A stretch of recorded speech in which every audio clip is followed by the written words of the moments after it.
আপনি কম সময়ে প্রফেশনাল ওয়েতে কিভাবে একটি ফেসবুক পেজ খুলবেন এই ভিডিওতে তা দেখিয়ে দেওয়া হবে। ফেসবুক পেজ খোলার জন্য আপনাকে আপনার প্রোফাইলে যেতে হবে। প্রোফাইলে যাওয়ার পর এই যে প্রোফাইলের রাইট সাইডে যে লোগোটা আছে এখানে আপনাকে ক্লিক করতে হবে। আমরা এখানে ক্লিক করলাম। ক্লিক করার পর এই যে এই ড্যাশবোর্ডটা এখানে চলে আসবে। এখানে যে পেজ অপশনটা আছে এই পেজ অপশনে আপনাকে ক্লিক করতে হবে। পেজ অপশনে ক্লিক করার পর আপনার এখান থেকে কয়েকটি অপশন আসছে, তার মধ্যে আপনাকে এই ক্রিয়েট অপশনে ক্লিক করতে হবে। ক্রিয়েট অপশনে ক্লিক করার পর এখানে আপনার দেখুন যে গেট স্টার্টেড আছে, এই গেট স্টার্টেডে আপনাকে ক্লিক করতে হবে। আমরা গেট স্টার্টেডে ক্লিক করলাম। করার পর এখানে দেখুন পেজ নেম, যে নামে পেজটা খুলবেন সেই নামে পেজটা দিতে হবে। আমরা দিলাম এখানে কুকিং ব্লগস। আমরা এই যে নেক্সট অপশনে ক্লিক করে দিচ্ছি।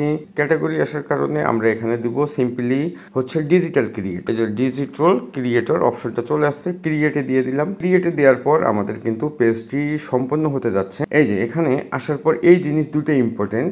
যদি কোনো প্রোডাক্টের জন্য অথবা অনলাইন সার্ভিসের জন্য করেন সেক্ষেত্রে এইটা সিলেক্ট করতে হবে। আর যদি আপনি দেখা যাচ্ছে কন্টেন্ট অথবা ভিডিও ব্লগস কুকিং যার জন্য করেন সেক্ষেত্রে এইটা সিলেক্ট করতে হবে। আমরা দ্বিতীয়টি সিলেক্ট করে দিলাম। দ্বিতীয়টি সিলেক্ট করার পর এই যে আমাদের কুকিং ব্লগস পেজটা কিন্তু তৈরি হয়ে গেছে। আপনি এখানে 3 ডটে ক্লিক করেন। ক্লিক করার পর দেখবেন যে এই যে কুকিং ব্লগস নামে আমাদের পেজটি কিন্তু এখানে তৈরি হয়ে গেছে। ভিডিওটি ভালো লাগলে আমাকে অবশ্যই ফলো করবেন। ধন্যবাদ। এভাবেই 1 মিনিটে একটি ফেসবুকে পেজ খোলা যায়।